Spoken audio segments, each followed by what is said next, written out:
Good morning students. आज हम पढ़ेंगे पीयर ग्रुप के बारे में। लास्ट हमने पढ़ा था एजेंसीज़ ऑफ सोशलाइजेशन। कौन कौन से एजेंसीज़ हैं या फील्ड हैं जो हमको सोशल बनने के लिए हेल्प करते हैं, उन सारी चीज़ों के बारे में हमने पढ़ा था। तो सबसे पहले हमने पढ़ा था फैमिली। ठीक है, फैमिली, अबाउट फैमिली हमने पढ़ा था कि फैमिली कैसे हेल्प करती है हमको सोशल बनने के लिए। देन नेक्स्ट हम पढ़ेंगे पीयर ग्रुप। सबसे पहले हम जानेंगे कि पेयर ग्रुप क्या है। Pair group means same age, same social status वाले, सेम थिंकिंग, एक जैसे बिहेव करने वाला जो ग्रुप होता है ना, जैसे कि आप लोग हो, है ना स्टूडेंट्स, जो आप लोग की एज है, आप लोग क्या पीयर ग्रुप के अंदर हो, है ना। आपके फ्रेंड्स, आप लोग एक जैसे आइडियाज़ रखते हो, एक जैसा बिहेवियर रखते हो, एक जैसे एज वाले हो, है ना। एक जैसा आपका पर्सनालिटी है, आप लोग की रुचि एक जैसी, इंटरेस्ट एक जैसा है। तो आप लोग जो फ्रेंड्स एज वाइज जो सेम एज और ग्रुप होता है उसे हम कहते हैं पीयर ग्रुप। ठीक है। पीयर ग्रुप कहता है peer group interest develops in a child as he spend a lot of time in the company of his peer group. तो क्या होता है, हम लोग सोशल कैसे बनते हैं, सामाजिक कैसे बनते हैं कि अंदर पीयर ग्रुप को इसलिए दिया गया है कि हम जब बच्चे होते हैं तो हम क्या करते हैं कि हम दोस्तों के थ्रू सीखते हैं बहुत सारी चीज़ों को, है ना। खेलना कूदना, हमारा मेंटल डेवलपमेंट, हमारा मानसिक जो वृद्धि होती है ना, विकास होता है ना। फिर हमारा फिज़िकली जो डेवलपमेंट होता है, ठीक, हमारा जो नेचर मूड में जो स्विंग्स आते हैं, है ना। खेलते खेलते कभी भी लड़ लेते हैं, खेलते खेलते हम लोग हैप्पी रहते हैं, है ना। ये सारी चीज़ें हम अपने फ्रेंड्स को अपने घर लाते हैं, साथ में वीडियो गेम खेलते हैं, उनके घर जाते हैं, आउटडोर गेम खेलते हैं, इंडोर गेम खेलते हैं, है ना। तो ये पेयर ग्रुप जो है ये बहुत हेल्प करता है हम लोग के पर्सनालिटी को डेवलप करने के लिए और चीज़ों को सीखने के लिए। ठीक है। तो जैसे जैसे हमको अपने दोस्तों की कंपनी मिलती है, साथ मिलता है, तो हम लोग मानसिक और शारीरिक दोनों तरीके से अपने आप को सोसाइटी में ढालते हैं, अपने आप को सोशल बनाते हैं। ठीक है। The child may even get into anti social act है ये। ठीक है, anti social act through the influences in modelling our beliefs and way of life. ठीक है।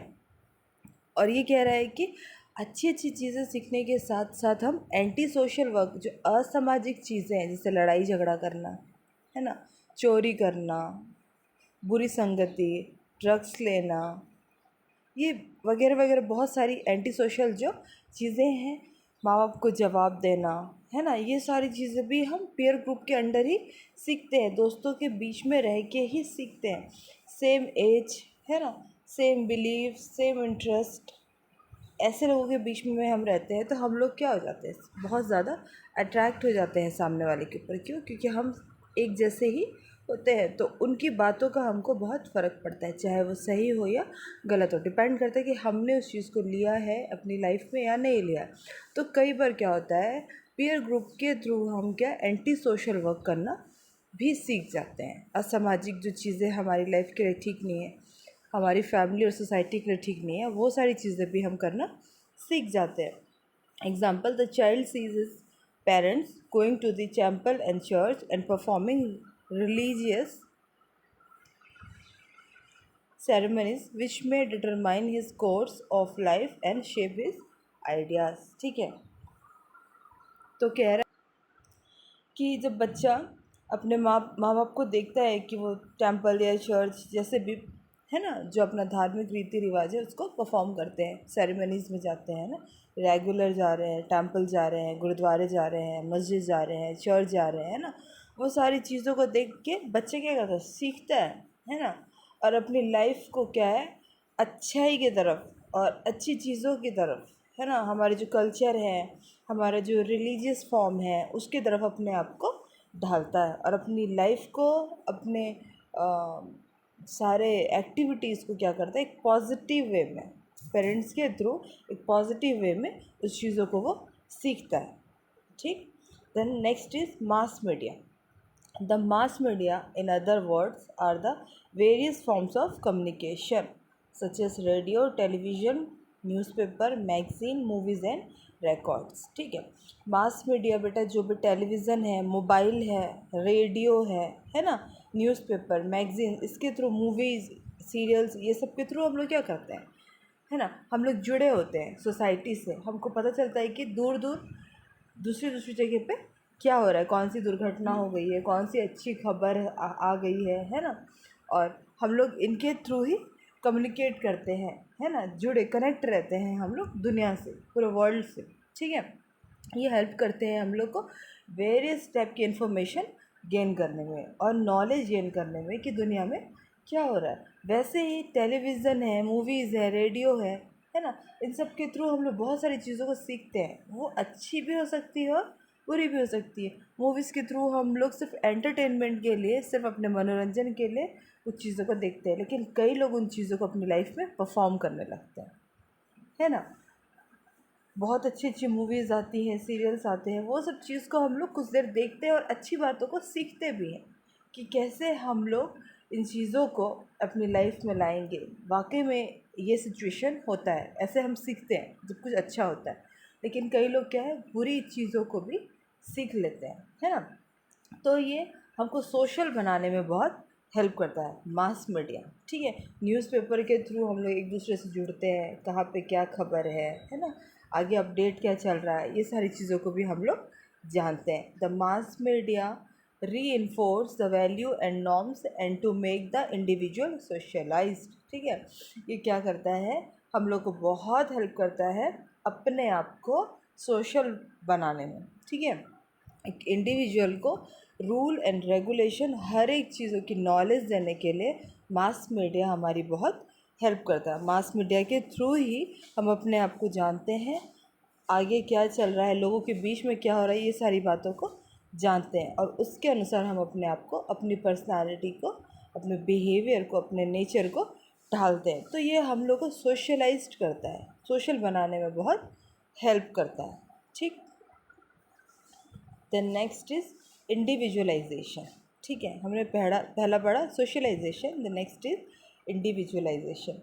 तो इंडिविजुअलाइजेशन क्या होता है ये पढ़ेंगे। It is the process of which man comes to know himself and acquire the sense of inner responsibility। ठीक है, it is the process of in which man comes to know himself and acquire the sense of inner responsibility। ठीक है, individualisation का मतलब है individual, एक एक एक इंसान, एक पर्सन के अंदर क्या क्या चीज़ें होती है, सोसाइटी के अंदर कैसा बिहेव करता है वो, है ना, क्या डेवलपमेंट होता है उसके अंदर और क्या उसका नेचर होता है, कैसी एक्टिविटीज़ होती है, ये इन सारी चीज़ों को हम लोग इंडिविजुअलाइजेशन के अंदर पढ़ेंगे। ये एक टाइप का प्रोसेस है जिसमें वो अपने आप को ढालने के लिए सोसाइटी में ढालता है। ठीक है, फैमिली में ढालता है। तो बहुत सारे रिस्पॉन्सिबिलिटी और इनर सेंसेस जो उसके अंदर होते हैं, वो सारी चीज़ों को क्या करता है, परिपक्व करता है, क्या करता है, फॉर्म करता है, उसको पॉलिश करता है, चीज़ों को सीख के अपने आप में उन चीज़ों को ढालता है। ठीक है, रिस्पॉन्सिबिलिटी का मतलब ये भी होता है बेटा कि हमको अच्छा एजुकेशन लेके अच्छे जॉब में जाना, दैट इज़ योर रिस्पॉन्सिबिलिटी। तो माँ बाप के प्रेशर से जिन लोगों ने ट्रेनिंग को ज्वाइन किया है, दैट इज़ अनदर थिंग। लेकिन कुछ लोगों ने अपने आप से, अपने विलिंगली उस चीज़ को किया है, तो वो क्या है, वो आगे अपना इनर सेंस है कि हम आगे जाके हमको क्या करना चाहिए, और एक रिस्पॉन्सिबिलिटी एक है हमारे अंदर कि हमको हमारे लाइफ को अच्छे तरीके से चलाना है, अच्छे तरीके से अपने आप को स्टैंड करना है। तो ये है इंडिविजुअलाइजेशन, अपने आप को बेहतर बनाने की जो इच्छा है, जो चाहत है, उसे हम कहते हैं इंडिविजुअलाइजेशन। ठीक है, it is simply the process of attaining to one's own self. ठीक है, हम सिर्फ अपने बारे में ही इस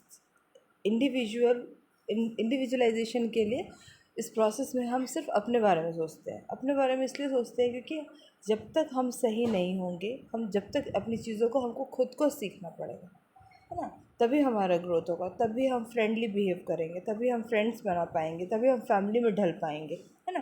तो ये सिर्फ अपने आप, है ना, ये प्रोसेस है जो हम अपने आप में ही समय अपने आप को देते हैं चीज़ों को सीखने के लिए। ठीक, when a man does not think simply because of others do the same things because his own self approves it. ठीक है, तो कह रहा है कि when a man does not think simply because of others do the same things because his own self approves it. ठीक है, तो हम लोग कई बार क्या होता है, सोसाइटी में रहते हैं ना, तो बहुत सारी चीज़ें क्या होती है, एक एक्टिविटी सोसाइटी में बहुत सारी होती रहती है, तो हम लोग क्या सोचते हैं, हमारे अंदर ये चीज़ आ जाती है कि क्यों ना मैं बेहतर करूँ या कुछ हटके करूँ, है ना। तो इस जगह में क्या है, क्यों ना मैं बेहतर करूँ, कुछ हटके करूँ, तो इसमें एक इंडिविजुअल थिंकिंग जो है हमारी वो आती है। सोसाइटी में कुछ अच्छी चीज़ को करने के लिए, फैमिली में कुछ अच्छी चीज़ को करने के लिए या अपने आप में स्टैंड होने के लिए हम क्या करते हैं, लोगों ने तो ये सब कर लिया है, लोग तो ये सब चीज़ सोचते हैं, तो क्यों ना मैं कुछ हटके करूँ। ये जो मैं वाली फीलिंग है, दैट इज़ इंडिविजुअल फीलिंग। ठीक, उसके बाद नेक्स्ट है he is carried by his own individuality which is the quality of him। ठीक है, अपने आप को इस जो प्रोसेस के अंदर है, इंडिविजुअलाइजेशन के अंदर, एक इंसान अपने आप को खुद से चलाता है। अपनी क्वालिटी है, उसकी क्वालिटी ये होता है कि वो अपने आप को खुद कैरी करता है, खुद अच्छे से चलाता है। ये नेगेटिव वे में भी हो सकता है, बहुत सारी चीज़ों को हम सीख के उसकी प्रैक्टिसेस करते हैं जो कि गलत प्रैक्टिसेस के अंदर आता है। एक इंडिविजुअल का एक रिस्पॉन्सिबिलिटी होता है अपने आप में सीखना कि क्या मेरे लिए सही है और क्या मेरे लिए गलत है, तो वो अपनी क्वालिटीज़ को खुद फॉर्म करता है ना। कोई अच्छा पढ़ने वाला बच्चा है, कोई अच्छा गाने वाला बच्चा है, अच्छा डांस करने वाला बच्चा है, किसी के अंदर अच्छी मिमिक्री है ना, कोई अच्छे से मेकअप कर लेता है, कोई अच्छे से अच्छा टिकटॉकर है ना। तो ये सारी चीज़ें हमने अपने आप को जब जाना, तब ये सारी चीज़ों को हमने सीखा, दैट इज़ इंडिविजुअलाइजेशन। अपने आप को समझ के अपने आप अपनी क्वालिटी को फॉर्म करना, दैट इज़ इंडिविजुअलाइजेशन। ये इंडिविजुअलाइजेशन के अंदर ही आता है। जब तक हम अपने आप को नहीं समझेंगे तब तक ये प्रोसेस नहीं होगा।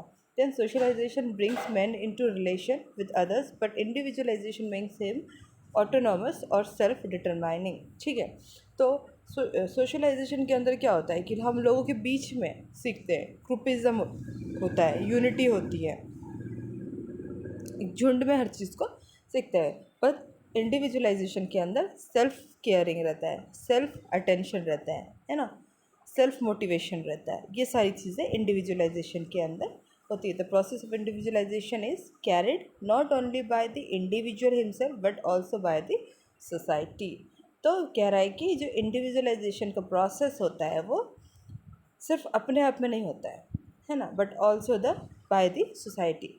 बाय द सोसाइटी इसलिए क्योंकि हम लोगों को देख के ही इन्फ्लुएंस होते हैं, लोगों को देख के ही सीखते हैं कि किसने क्या किया तब जाके क्या बना, या लोग उससे बहुत अच्छा क्यों कहते हैं, बिकॉज ऑफ नेचर।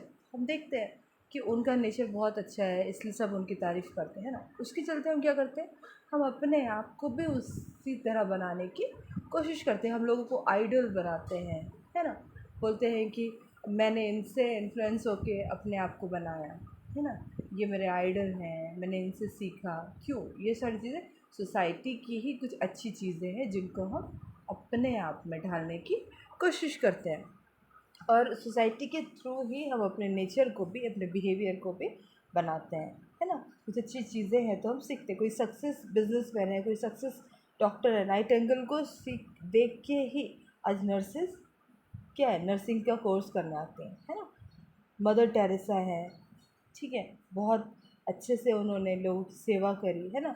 हम भी कहीं किसी जगह पे चाहते हैं कि लोग हमें भी उस चीज़ के नाम से जाने, सिर्फ इस चीज़ के लिए नहीं कि हम सैलरी के लिए इस काम को कर रहे हैं, बस इस चीज़ के लिए भी कि हम सेवा करने के लिए इस फील्ड में आए हैं। तो ये सोसाइटी से ही इंस्पायर होकर हमने सीखा है ना। तो सिर्फ इंडिविजुअल अपने आप से ही नहीं, सोसाइटी के थ्रू भी बहुत सारी चीज़ों को सीखता है। Then personal disorganisation.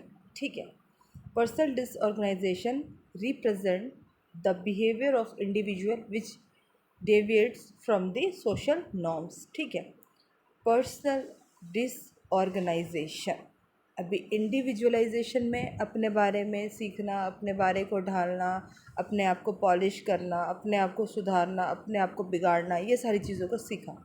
तो अब पर्सनल डिसऑर्गेनाइजेशन का मतलब है कि हमने अपने आप को कैसे बिगाड़ा, डिसऑर्गेनाइज्ड किया, है ना, ख़राब किया। कैसे एक इंडिविजुअल अपने आप को बुरी संगति, बुरे सिचुएशंस में डालता है। ये personal disorganization represent the behaviour of individual which deviates from the social norms. Social norms मतलब जो रूल और रेगुलेशन है, सामाजिक रूल और रेगुलेशन, उसके ऑपोजिट अपने लाइफ को चलाना। सोसाइटी में लड़ाई झगड़ा करना ठीक नहीं है, किसी के घर में जाके आग लगाना सही नहीं है ना।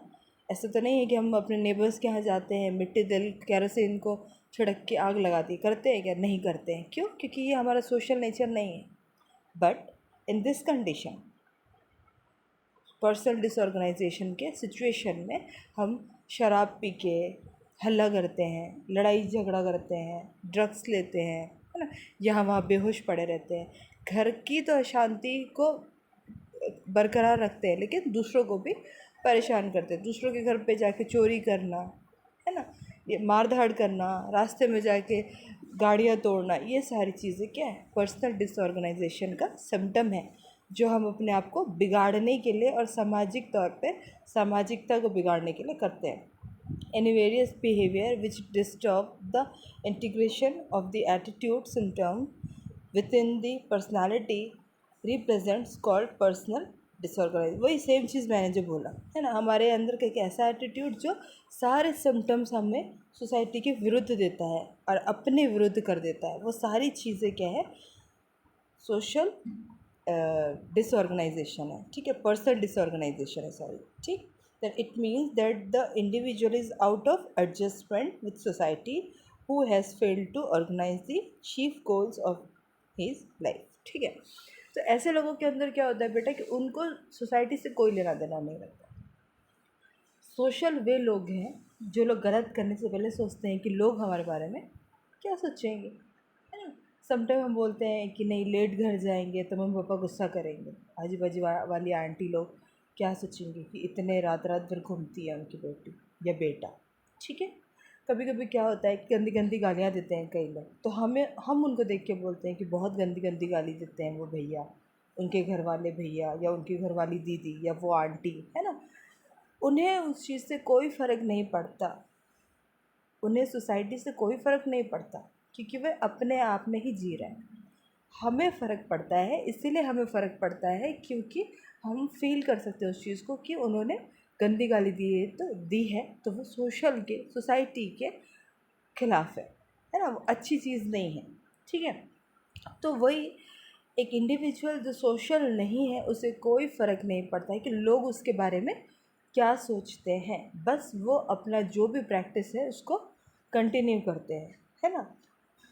वो मैटर नहीं करता उनके लिए कि लोग उनके बारे में क्या सोचेंगे। तो वो एक गोल जो एक लाइफ का होता है, अपने आप को स्टैंड करना, अपने आप को बनाना, है ना, लोगों में अपने आप को चर्चित रखना अच्छे वे में, वो सारी चीज़ें उन्हें नहीं समझ में आती। उनका गोल क्या है? फेल्ड हो जाता है इस चीज़ में कि उनको सामाजिक बनना है। और फिर कह रहे हैं कि इट में बी माइल्ड और वायलेंट, ठीक है। माइल्ड और वायलेंट इसलिए बोल रहा है कि जो पर्सनल डिसऑर्गेनाइज्ड पर्सन है ना, वो क्या करता है कि उसे कोई फ़र्क नहीं पड़ता है कि लोग उसके बारे में क्या सोचते हैं। तो कई बार क्या है कि थोड़ा बहुत लड़ाई झगड़ा, थोड़ी बहुत चोरी चकारी करके, मारपीट करके रह जाते। कई लोग वायलेंट बिहेव करते हैं, है ना। अल्कोहलिज्म के अंदर मेनली होता है। शराब पिया इंसान को कोई फ़र्क नहीं पड़ता है क्योंकि वो अपने आप में ही नहीं होता है।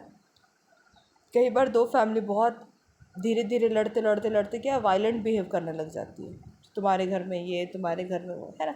ये सारे बिहेवियर जो है वो एक वायलेंस बिहेवियर को पैदा करता है। तो ये कभी कभी ठीक भी रहता है, कम भी रहता है, और कभी कभी बहुत वायलेंट, बहुत वियर्ड बिहेव करने वाले लोग भी होते हैं। Then when the parts of social structure do not perform their functions efficiently and effectively or perform them badly, there occurs an imbalance in society, जिनके कारण क्या होता है in this type of behaviour जब होता है सोसाइटी के अंदर, तो क्या होता है, इसके कारण इम्बैलेंस हो जाती है सोसाइटी में। हम लोग की धारणा बन जाती है कि वो लोग तो लड़ते ही रहते हैं, है ना, उनकी बेटी तो ऐसे ही करती है, उनका बेटा तो ऐसा ही करता है ना। एक हम लोग क्या है, एक अपना मेंटल स्टेटस उनके लिए ढाल लेते हैं, बना लेते हैं, ठीक है। तो जिसके कारण इन ऐसे वाले सच इस टाइप के परफॉर्मेंस के कारण क्या होता है, हमारी सोसाइटी का इम्बैलेंस हो जाता है। The social equilibrium is disturb and society gets out of gear because of this personal disorganization, ठीक है, जिसके कारण सोसाइटी बहुत डिस्टर्ब हो जाती है, ठीक है। और एक इंडिविजुअल का जो पर्सनालिटी है, उसकी जो इंडिविजुअलिटी है, वो भी क्या होती है, डिस्टर्ब हो जाती है ना। और उसके कारण क्या होता है, वो एक एंटी सोशल व्यक्ति के रूप में, असामाजिक व्यक्ति के रूप में सोसाइटी में दिखता है ना। लोग उसे वैसे ही जानते हैं। For example, alcoholics, criminals, prostitutes and drug addicts etcetera who are mentally normal but socially abnormal, ठीक है। क्राइम करने वाले हर समय क्राइम कर रहे हैं ऐसा तो नहीं है। अल्कोहलिक्स जो हैं वो हमेशा, बहुत से लोग पी के रखते हैं हमेशा, बहुत सारे लोग नहीं पी के रखते हैं हमेशा, ठीक है। प्रोस्टिट्यूट जो करते हैं, वैश्यवृत्ति करने वाले लोग हैं, ऑल टाइम ये सारी चीज़ें नहीं करते हैं, ठीक है। ड्रग लेने वाले ऑल टाइम ड्रग लेके नहीं रखे, लेकिन है ना, मेंटली नॉर्मल हैं अगर ये लोग सम टाइम, तो बहुत समय ऐसा होता है कि ये ड्रग ले लेते हैं, शराब पी लेते हैं, है ना, मारपीट करना, क्रिमिनल्स जो भी है ना, असॉल्ट करना, ठीक है, प्रोस्टिट्यूट करना, ये सब चीज़ें क्या है हमारे, जब ये करते हैं ये सारी चीज़ों को, तो हम लोग के सोसाइटी में क्या है, एबनॉर्मलिटी आ जाती है, ठीक है। अब शराब पी के बहुत चिल्ला रहे हैं, है ना, तो क्या है, हल्ला गुल्ला हमेशा हमारे कॉलोनीज़ में बना रहता है। फिर क्या होता है, कोई क्रिमिनल बिहेव, तो हम लोग क्या करते हैं, ऐसी मानसिकता रख लेते हैं कि वो अंकल तो उनको मारा पीटा कर दिए थे, ऐसा हो गया था, है ना, बहुत सारी चीज़ें। तो ये सारी चीज़ों को लेके मेंटली कभी नॉर्मल है जब वो नॉर्मल होते रहते हैं, लेकिन सोशली एबनॉर्मल बिहेवियर क्रिएट करते हैं जब वो अपने आप में नहीं होते हैं। तो डिसऑर्गेनाइजेशन, पर्सनल डिसऑर्गेनाइजेशन के अंदर ये सारे सिम्टम्स एक इंडिविजुअल के अंदर दिखते हैं जो कि उसको असामाजिक बनाते हैं।